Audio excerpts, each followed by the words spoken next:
بنیادی طور پر آگ ایک کیمیائی عمل ہے جس میں حرارت اور روشنی پیدا ہوتی ہے۔ اگر ایندھن، حرارت اور آکسیجن ہوا ہو تو وہاں آگ بآسانی شروع کی جا سکتی ہے۔ ان میں سے کسی ایک کی بھی کمی آگ لگانا ناممکن بنا دیتی ہے۔ اگر ان تین اسباب میں سے کوئی ایک بھی فنا ہو جائے تو آگ خود بخود بجھ جاتی ہے۔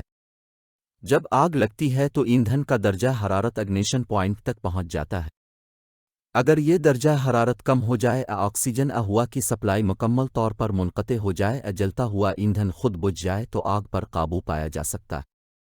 جب بھی آگ لگتی ہے، آگ کے لیے ضروری تین عوامل میں سے کسی ایک کو کم کرنے یا ختم کرنے کی کوشش کی جاتی ہے۔ پہلا، آگ بجھانے والا پانی ہے۔ یہ ایندھن کی گرمی کو کم کرنے کے لیے استعمال ہوتا ہے۔ ہر قسم کی آگ بجھانے کے لیے پانی کا استعمال نہیں کیا جا سکتا۔